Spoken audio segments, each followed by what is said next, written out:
Hello everyone, peace of Christ to all. One of you he sent me a video of this rabbi. We need to understand that the Jews, uh, they have a big problem with Christianity for a very simple reason.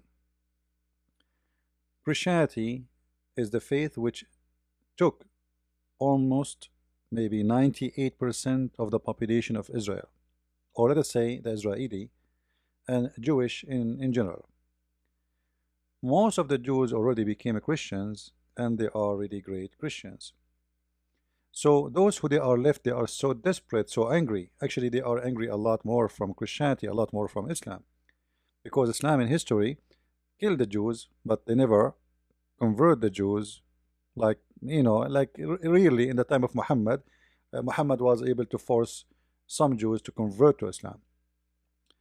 But through history, Jews they converted by their own will, and not only they converted, they became, let us say, a leader in the church. And actually, it's enough to say that all our apostles, which we are very grateful for, starting from John, Mark, Luke, ending with Paul, all of them, they are Jews, with no exception. So ask yourself, those who they are Jews who wrote the gospel and those who they are Jews 2000 years after, what the difference between them? Why the Jews who they are in the time of Jesus did not come with the claims which is this guy is coming with? I mean, why 12 Jews they will follow someone he is not valid, and why they will sacrifice their life for someone is not valid to follow, and then why they want to spread the belief of someone because if he is not valid it means he is a false man. So why those 12 Jews, apostle of Christ, they wanna desperately, they are trying their best to give everything they can, including their life, sacrificing their life, and all of us we know how they die one by one. Why they are willing to die for the Messiah, who if he is as this guy he is saying he is false. Now just to show you, I have no time really for those filthy stupid ones who they are full of hate. Just to show you the hypocrisy, those people are doing business. It's a business. When I say business I mean it. The Jews they need someone to defend their faith, otherwise maybe in 20 years from now there's no Jewish left.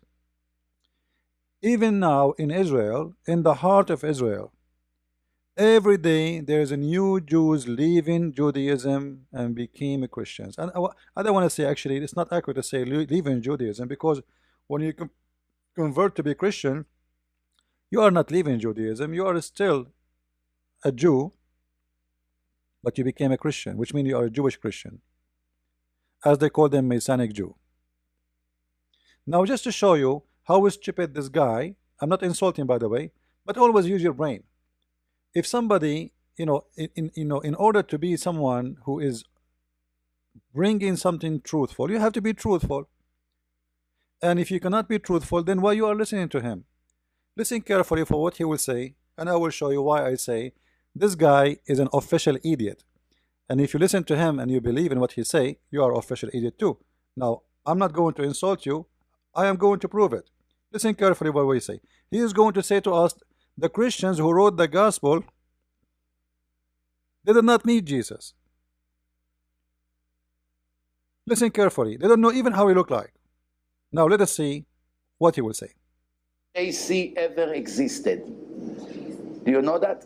Never Check existed. the Christian writings, not me, their writings. Christianity started between 70 to 300 years after JC died.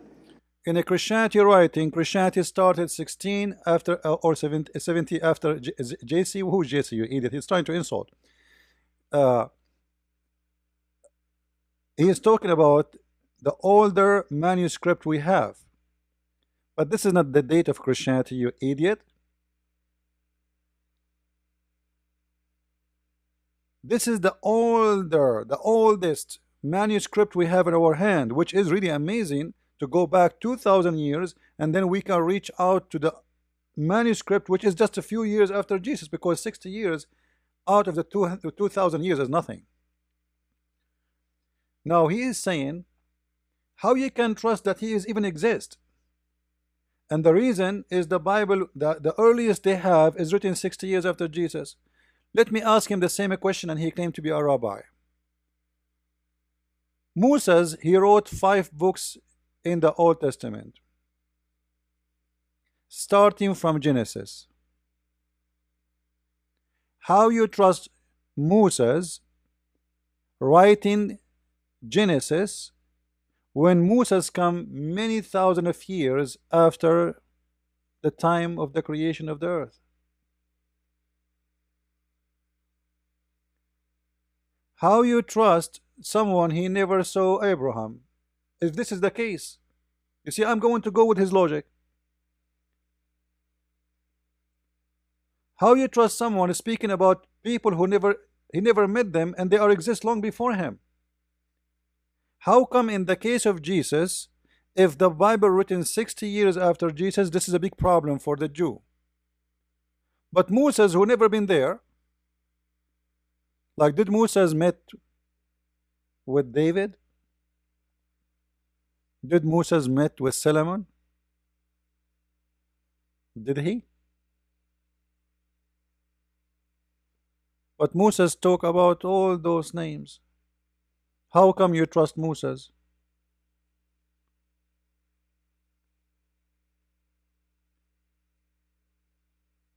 Five books written by Moses,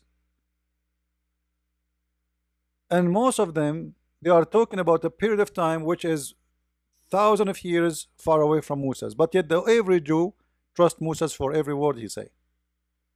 And nobody questioned the dignity of Moses, if really God created the earth or not, if he created in the first day, second day, third day, etc. The whole story which is coming in the book of Genesis.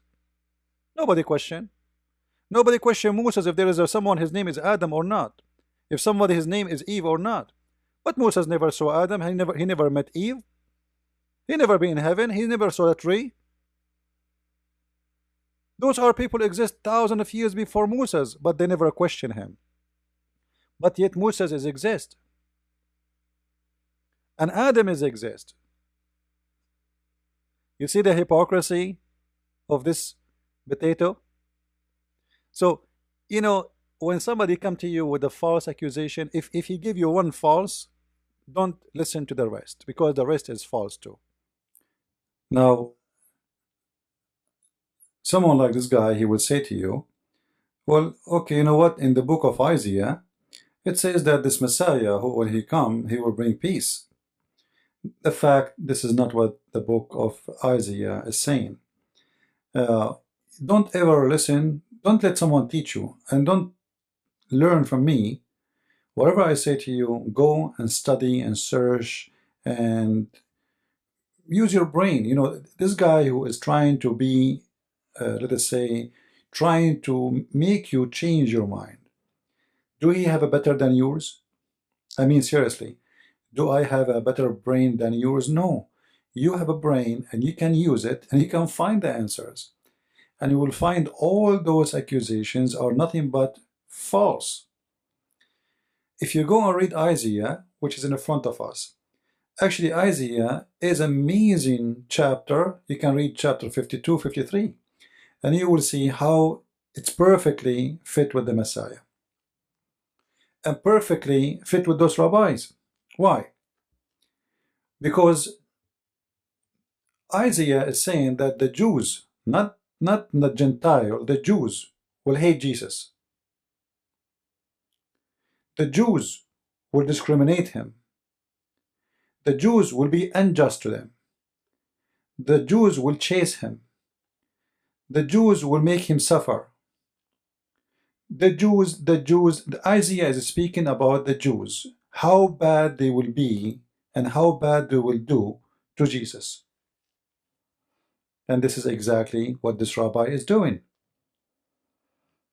You see, if the Messiah they are talking about is someone they love, How come Isaiah is saying that the Jews, they will be insulting him, they will discriminate him, and even they will bring him to death with no mercy? Are you listening, guys? Like, do you understand my logic? If this guy, this rabbi, he loved Jesus and he is waiting for Jesus, but in order to this prophecy to come true, he have to hate Jesus first. Are you getting the point? This is what Isaiah is saying.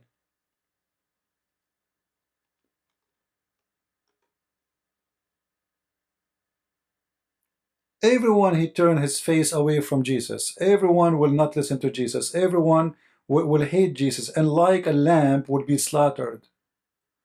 So in order for this man to find the Messiah, he himself, he have to hate the Messiah, he have to bring him for a slaughter, and they have to kill him, and then they will do again the same as they did to Jesus if there is second Jesus. Are you getting the point? So how you can trust him in what he say? If he is trying to prove his point from Isaiah, Isaiah condemn him, prove us to be right, prove him to be false. For he cannot be a Jew unless this has happened. Otherwise, he have to say that Isaiah prophecy is false. Who is the one who is going to slaughter him? He was oppressed and he was affected, yet he opened not his mouth. He is brought as a lamb to the slaughter, and as a sheep before her. Read it, you know. So if Isaiah is saying the truth, and I'm assuming that this rabbi, he is praising Isaiah very much, then this have to happen, and the Jews have to slaughter the Messiah. So even if there is a new Messiah come, this rabbi will spit on him. Even if there is new Messiah is going to appear, this rabbi will take him to slaughter. So how you can trust those rabbis? Are you getting the point? Now, the Messiah will bring peace. Okay, wait. He will be brought to slaughter, but he will bring peace. Obviously, if this peace will happen, it cannot happen when he is in the slaughter situation. This is obviously about him, coming back. Because there is no way the peace will happen for those who slaughter Jesus. And this is why Jesus, he said clearly, he said, do you see this temple? And that stone will stay in the other one. And the temple was destroyed. They were shouting, his blood in our hand, in our hand. And then they are expecting the Messiah to bring them peace. And this is the hypocrisy of the Jews. Isaiah saying that you Jews are going to slaughter him, but they are waiting for the Messiah to give them peace.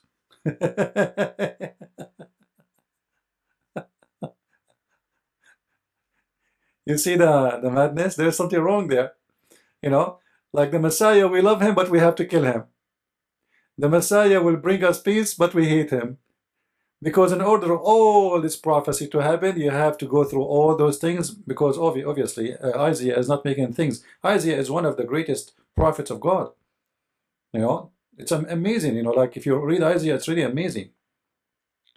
So every word of Isaiah proving what will happen to the Messiah, and this is exactly what happened. They slaughter someone he has no guilt, as Isaiah said. They humiliate him for no guilt, as the Messiah said. They oppress him for no guilt, as the Messiah said. He will be tortured to the point he will not even look like a human. The blood is covering him, and he will be humiliated. And this is what Isaiah said.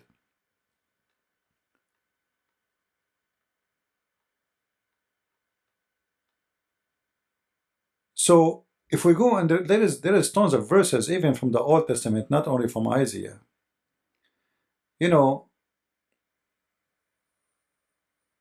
When like in the book of Daniel, I saw in the night visions, and behold, with the clouds of the heaven there came one like a son of man. Do you see it?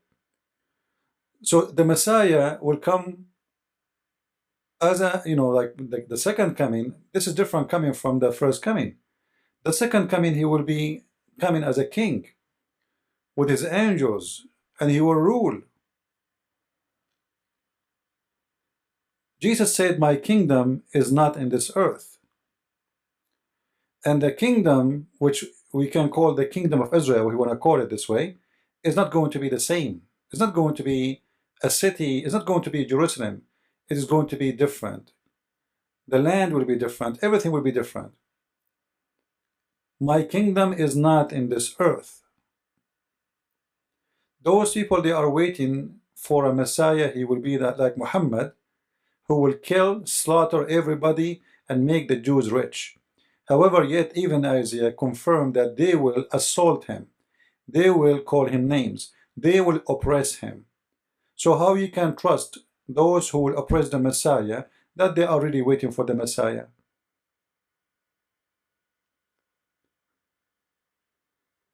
If we go to the book of Zechariah, you will see it says, rejoice greatly, O daughter of Zion. Shout loud, O daughter of Jerusalem. Behold, your king is coming to you. Righteous and having salvation is he, humble and mounted on a donkey. This is his first coming. You see how humble he is?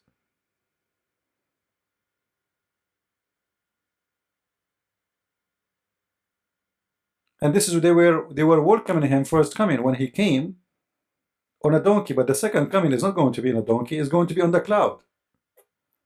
In the first coming, he was humble, coming to us as a normal man. People humiliated him, still he forgave them. Forgive them, Father, they don't know what they are doing. In Isaiah 1, 2, 3, you can read with me. It speaks about the wickedness of the Judah.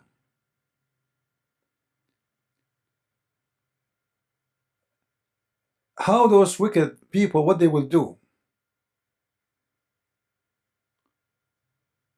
And this is exactly what those people are still until now doing. They are still living with their wickedness, and still they are insulting Jesus, and still they are asking for their own desired Jesus. But as I said, in order for them to have the desired Jesus they are looking for, they have to kill Jesus again.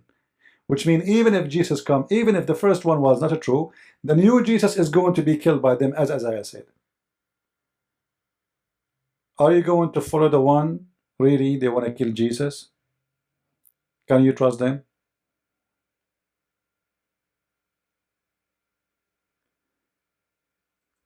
In different verse in Isaiah, as long as you like Isaiah, all right?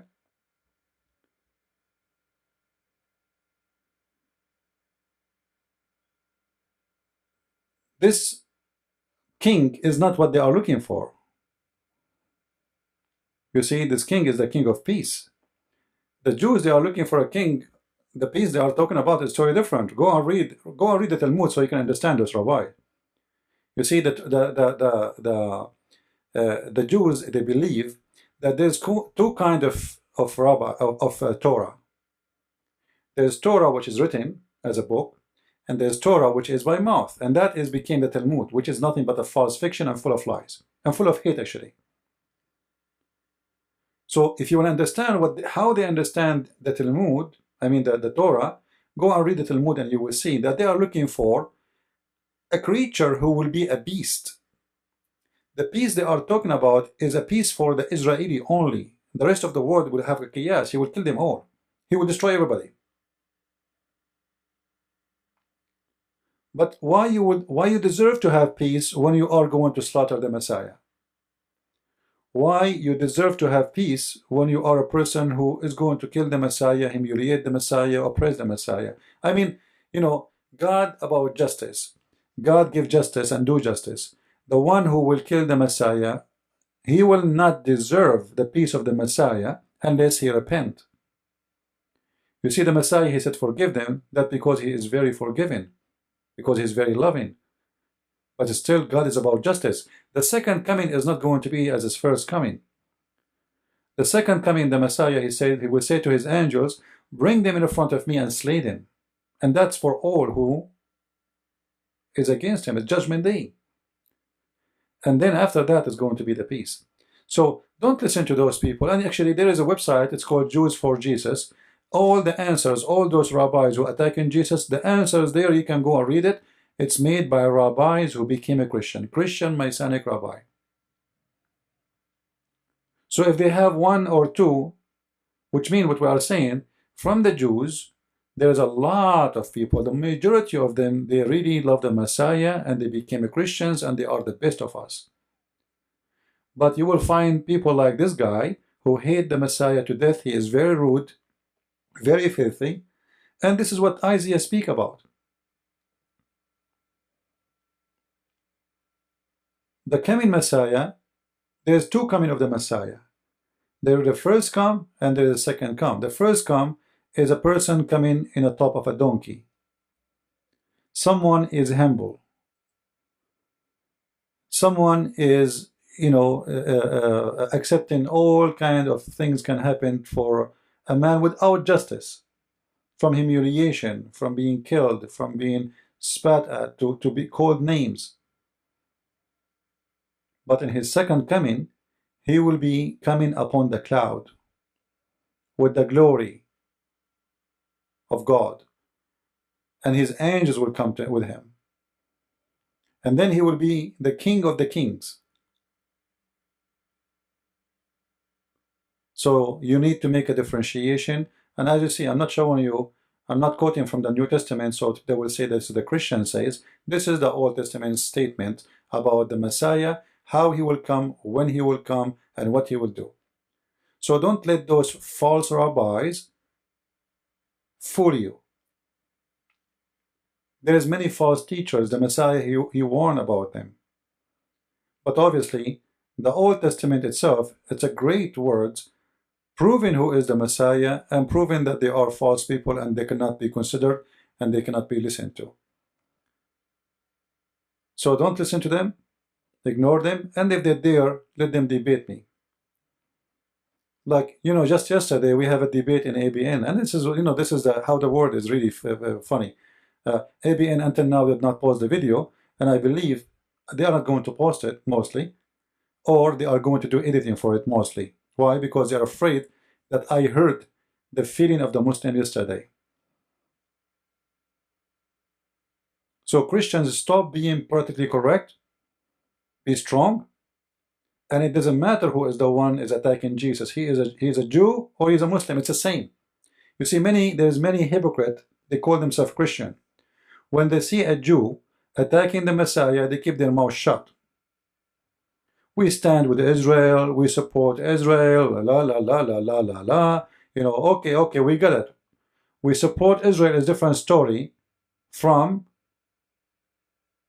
keeping our mouth shut when a Jew try to destroy the truth about Jesus. We support Israel not because we are in love with the land, but because the Bible confirmed that this is the land of the Jews.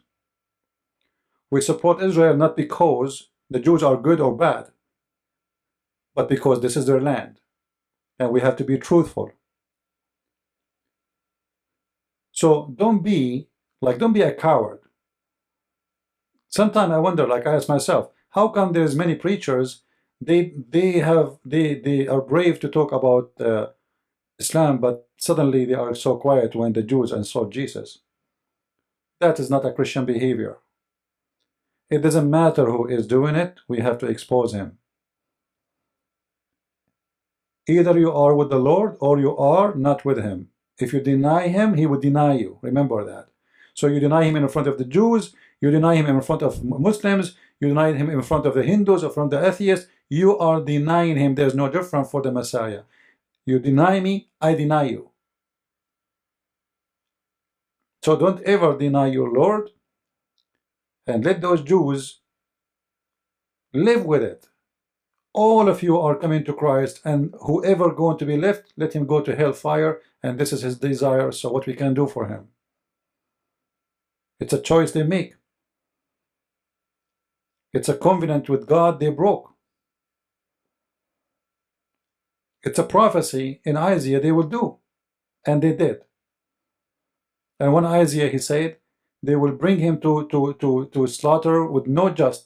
He was truthful, you know, this is a true prophecy. When he said they will humiliate him, it was a true prophecy. And until now, still they want to humiliate him. So Isaiah is absolutely right. And the Messiah fulfilled every word in Isaiah. I hope I answered the question for the gentleman who asked me. Christ is Lord. And remember, the most of the Jews, they are already Christians, and they are the best of us, and we love them.